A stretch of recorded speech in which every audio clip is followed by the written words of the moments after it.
My brother took the last money from my mother for the business, but it was a lie. He spent the money on himself. Because of this, my mother has financial problems, and the bank wants to take the house, but my mother still loves him more than me, and she turns a blind eye to everything, and it all went too far. Growing up, it was always obvious who the favorite was: my younger brother Alex. Mom doted on him like he was the second coming of Christ. I mean, don't get me wrong, I wasn't abused or anything, but the difference was clear. If Alex got a new bike, I got his old one. If he wanted the latest video game, Mom would bust her back to get it, even if it meant telling me we couldn't afford the shoes I needed for school. But the thing about Alex was that he wasn't grateful. He had this air about him, like he deserved everything. And it wasn't just with Mom, it was with everyone. He'd smile in your face, say all the right things, but behind your back he didn't care. He'd take what he wanted and move on. I remember one time when we were teenagers. Dad had just fixed up this old car so Alex could use it to get to school and his part-time job. I was jealous, sure, but I thought, hey, maybe this will make him step up and be responsible. Spoiler alert, it didn't. Within a month, he'd crashed the car. When Dad asked him what happened, Alex lied and said another driver had hit him. Mom immediately believed him. Dad didn't. Why didn't you call the police if it wasn't your fault? Dad asked. Alex just shrugged and said, I didn't think of it. Of course, Mom defended him. He's just a kid, Jim. Don't be so hard on him. Meanwhile, I was sitting there thinking, if that was me, I'd be grounded until I was 30. That was the dynamic. Alex messed up and Mom cleaned it up. I was trying to do the right thing and it was barely noticed. Alex never changed. After the car incident, he became even more reckless. He quit his part-time job, saying it was too stressful. Mom defended him again, saying he needed to concentrate on school. The funny thing? He barely went to school. I'd see him hanging out with his friends, playing video games and occasionally making excuses for why he wasn't doing his homework. Meanwhile, I was busting my ass trying to help out around the house. I had my own part-time job, and I'd give half my wages to Mom to help with the bills. Did I get any thanks? Not really. Mom just assumed I was doing it because I was the responsible one. The worst thing was Alex's hypocrisy. He'd act like the perfect son when relatives came round, all smiles and charm. Oh, Mom, let me help you with that, he'd say, carrying a plate to the table. Everyone would swoon at how sweet he was. I wanted to scream. They didn't see how he treated Mom the rest of the time, as if her only job was to serve him. Once I overheard him telling one of his friends, my mom is so easy to manipulate. Just tell her what she wants to hear and she'll do what you want. I wanted to confront him immediately, but I knew it wouldn't do any good. Mom wouldn't believe me. Things got worse when Alex turned 18. He decided he didn't want to go to college. Instead, he persuaded Mom to give him money to start a business. He promised her he'd pay her back tenfold when he made it big. Spoiler alert, the business was a joke. He blew most of the money on gadgets, expensive trainers, and who knows what else. By the time Mom realized what had happened, the money was gone. Of course, she didn't blame him. He's young, he made a mistake, she said, as if that excused everything. I couldn't believe it. If I'd done something like that, she'd never have let me hear the end of it. By the time Alex was in his early 20s, he'd perfected the art of getting what he wanted without having to work for it. Mom was still giving him money, still cleaning up his messes, and still defending him to anyone who dared criticize him, including me. I tried to talk to her about it once. I said, Mom, don't you think it's time for Alex to stand on his own 2 feet? You can't keep bailing him out. She snapped at me and said, you don't understand. He's just struggling at the moment. He'll pull himself together eventually. It was always the same excuse. He's struggling. He's young. He just needs a little help. But how much help can a person need before they start helping themselves? One day things finally came to a head. Mom's financial situation was getting worse. She'd been dipping into her savings for years to support Alex, and now she was struggling to pay her bills. I helped as much as I could, but it wasn't enough. Meanwhile, Alex was still living his life as if nothing had happened. He moved out by then, but he kept calling Mom for money. He needed help with his rent, his car payment, his food, you name it. And she would always give it to him, even if it meant going without herself. I told her, "Mom, you can't go on like this. You're digging yourself into a hole and Alex doesn't even appreciate it." She got defensive, of course. "He's my son. What do you want me to do? Let him starve?" "No, but you're not helping him by enabling him," I said. "He'll never grow up if you keep saving him." She wouldn't hear it. She told me I didn't understand because I wasn't a parent. It wasn't long after that things really fell apart. It all started to unravel when Mom got a notice in the post. She was behind on her mortgage payments, way behind. I didn't even know how bad it was until she called me one night crying. She said, "I don't know what to do. The bank is threatening to take the house." I asked her how it had happened. She tried to blame rising costs, unexpected expenses, anything but the real problem. I pressed her until she finally admitted the truth. She'd given most of her money to Alex. He said he needed it. She whispered. I could barely contain my frustration. "Mom, he's an adult. You've given him enough. Now you're going to lose your house because of him." She tried to defend him. "It's not his fault. He's just going through a rough patch." "A rough patch?" I snapped.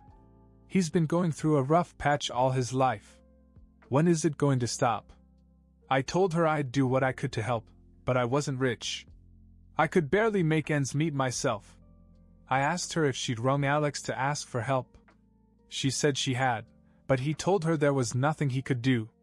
He said it's my responsibility to find out. She said, her voice shaking. That was the last straw for me. Alex had bled her dry, and now that she was in real trouble, he was nowhere to be found.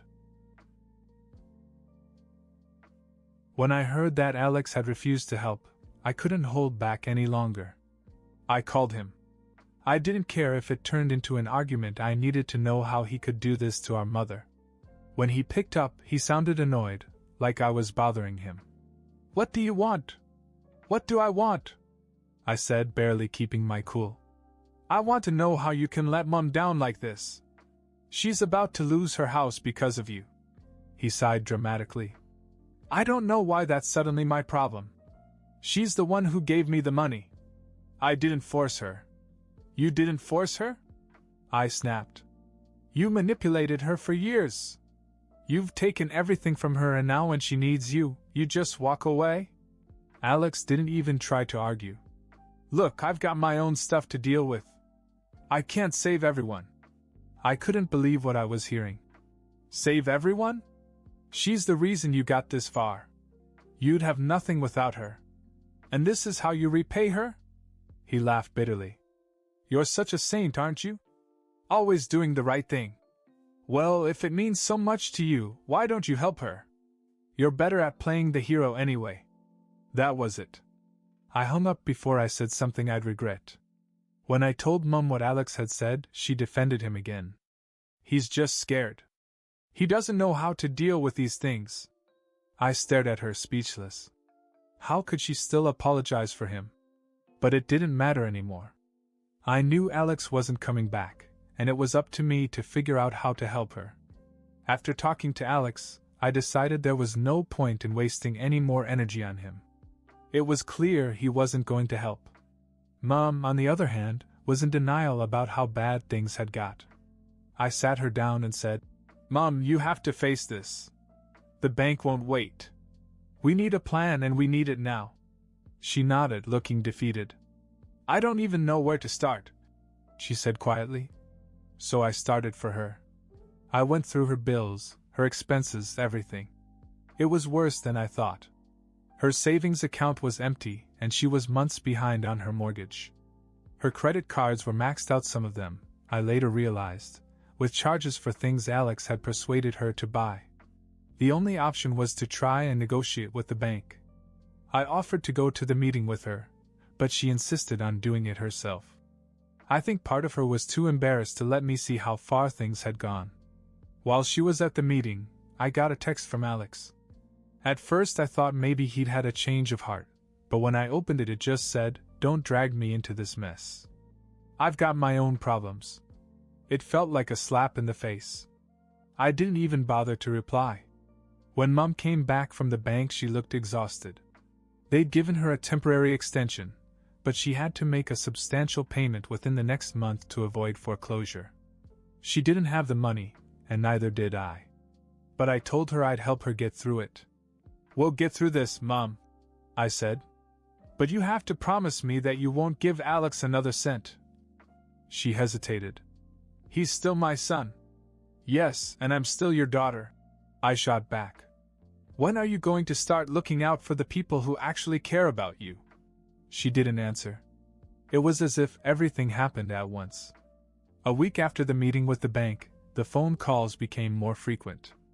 At first, they were polite reminders about the payment deadline. But then the tone changed. They began to warn Mom of further legal action. One evening there was a knock on the door. When I opened it, there was a man in a suit holding a clipboard. He introduced himself as a representative of the bank. He didn't mince his words. "We've tried to resolve this matter amicably, but we're running out of time," he said.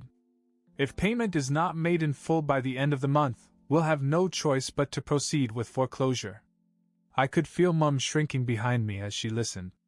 I tried to reason with the man, asking if there was any flexibility, but he just shook his head.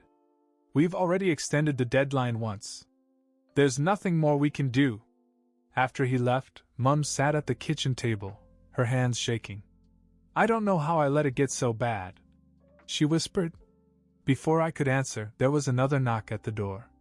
This time it wasn't someone from the bank, but a stranger I'd never seen before.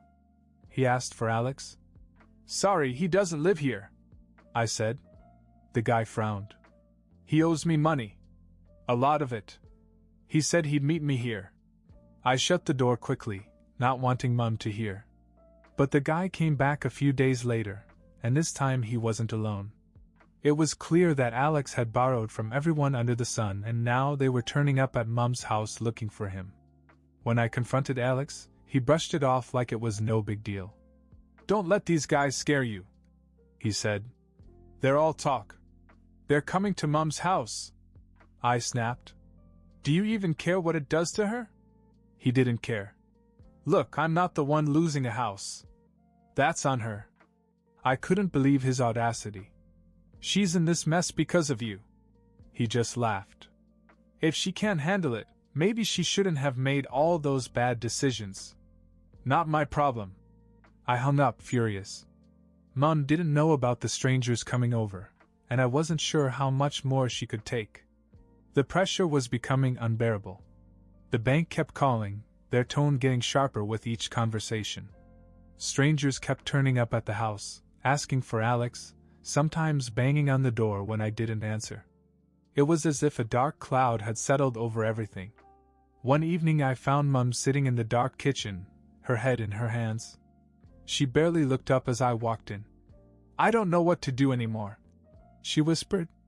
I sat down beside her and said, "Mom, we can't go on like this.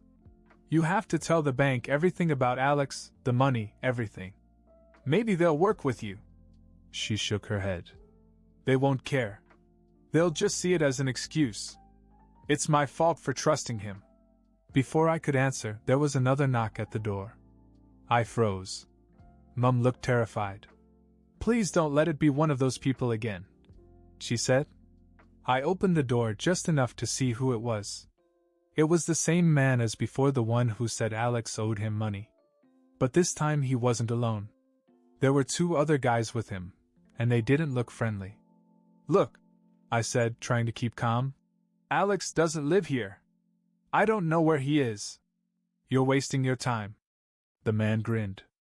"Well, he said I'd find him here. So until he pays up, we'll keep coming back." I slammed the door and locked it. My hands were shaking as I turned back to Mum. She looked like she was going to cry. "What did they want?" "Nothing," I lied. "They're just looking for Alex." She nodded, but didn't say anything. I could see the guilt and fear on her face. I called Alex again that night. You have to sort this out, I said, my voice shaking with anger. They're coming to the house now, scaring Mom. She can't take it. His reply? Not my problem. She's the one who tried to help me, remember? Maybe you should step up instead of blaming me for everything. I hung up without another word. Mom didn't need to hear what he'd said. After that last call with Alex, I realized he wasn't going to help. If anything, he seemed to be enjoying watching us drown in the mess he had created. Mom was falling apart. She was barely eating, barely sleeping, and every time the phone rang or someone knocked, she flinched. I knew I had to do something, even if it wasn't fair. I didn't have the money to fix everything, but I had to try. The next morning I went to the bank myself. I sat down with one of the managers and explained the situation, how my mother had given money to my brother, how she'd been cheated by her own son, and how desperate we were to keep the house. The manager looked at me, clearly unimpressed. I'm sorry, but the bank can't make decisions based on family matters. If the payment isn't made in full by the due date, foreclosure proceedings will commence, I begged. I told him I'd take out a loan, anything to buy us more time. After what seemed like an eternity, he agreed to give us a 2-week extension if I could prove we were working on a solution.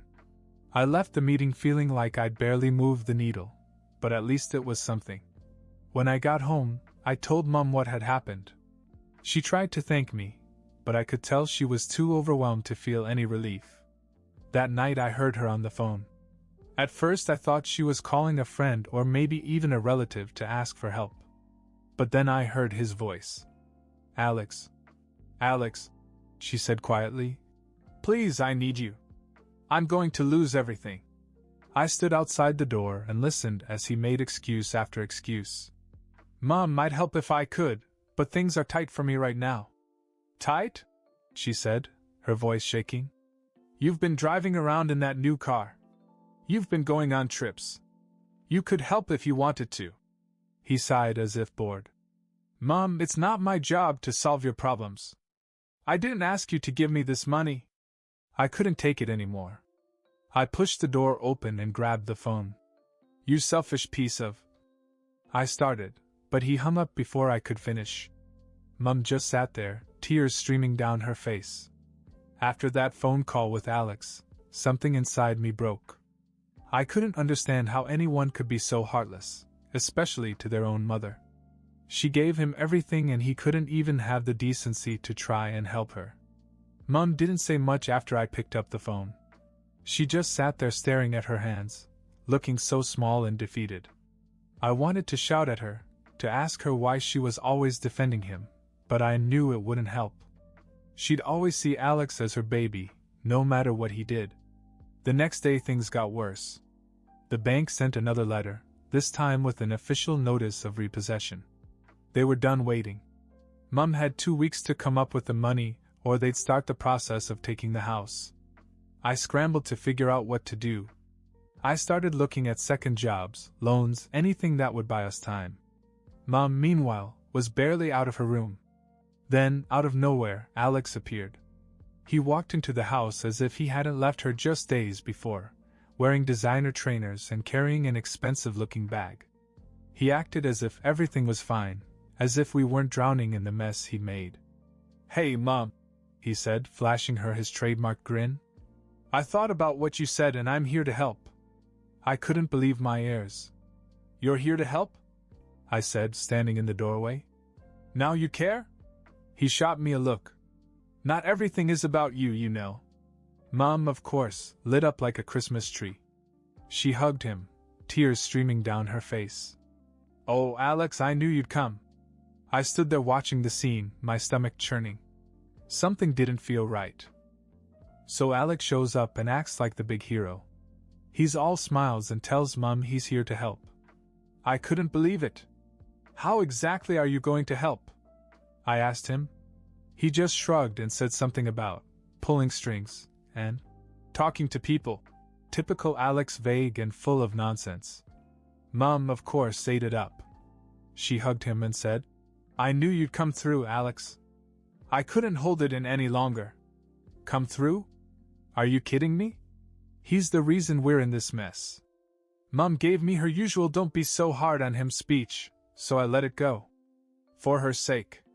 But later that night, Alex cornered me in the hall. "Hey," he said, lowering his voice. "I'm going to help Mom, but I need something from you first."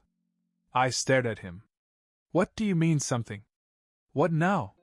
He hesitated for a second before saying, "I need some money. Just a loan to get things started." I couldn't help laughing. "Are you serious? You've already bled Mum dry and now you're coming after me?" "It's not like that," he said, trying to look sincere. "I'll pay you back. This is for Mum, not me." I just shook my head. "Unbelievable. No, Alex. You won't get a cent from me." He mumbled something under his breath and walked away, obviously pissed. When I told Mum about it, she just shrugged it off. "He's trying," she said. "At least he's here." I was furious. "He's not trying, Mum. He's using you. He's always used you." She wouldn't hear it. "He's my son," she said, as if that was the end of the conversation. A few days later, Alex was gone. Just like that. No explanation, no follow-up on his so-called plan to help Mum, nothing. She tried to call him a few times, but he didn't answer. I wasn't surprised, it was typical Alex behavior. Meanwhile, the bank wasn't backing down. Mum got more letters, more phone calls. The stress was eating away at her every day. I was doing everything I could, taking on extra shifts, selling some of my own stuff, but it still wasn't enough. One evening, after a particularly hard day at work, I came home to find Mum sitting in the kitchen, staring at yet another letter from the bank. She looked up at me, and for the first time in a long time, she wasn't trying to defend Alex. "I don't know how I let it get so bad," she said quietly. "I thought he'd come back and fix it." "He's not coming back, Mum," I said. "Not to help, anyway. You have to stop waiting for him." She nodded, but I could tell she didn't really believe it. A week later, the repossession notice came. There was no more time. The house was gone. Mum had to pack up and move into a tiny flat, and I was the one who helped her every step of the way. And Alex? Nowhere to be found. Months went by. Mum was adjusting to her new reality, though it was hard for her. I was still there, helping out whenever I could, even though I was struggling myself. And then, out of nowhere, Alex turned up again. He looked worse than I'd ever seen him, disheveled, tired, clearly not well. "I need help," he said as soon as Mum opened the door. I stood there, stunned. After all he'd done, after all the pain he'd caused, he had the nerve to come back and ask for more. I was ready to throw him out, but Mum, she let him in. She hugged him, told him everything was going to be fine, and started making him food as if nothing had happened. I couldn't believe it. "Mum," I said, pulling her aside, "you can't go on like this. He'll never change. He's my son," she said, her voice shaking. "What am I supposed to do? Just leave him out there?" I wanted to scream. I wanted to tell her that I was her child too, that I'd been there for her through everything while Alex was out ruining her life. But I didn't. I just shook my head and walked out. That was the last straw for me. I still help Mum when I can, but I've stopped trying to save her from herself. If she wants to keep putting Alex first, that's her choice. But I know better now. I know who really cares and who doesn't. And Alex? He's still the same. He takes and takes, and Mum keeps on giving. I don't know why she doesn't see it. Maybe she never will. Let me know if this works for the ending.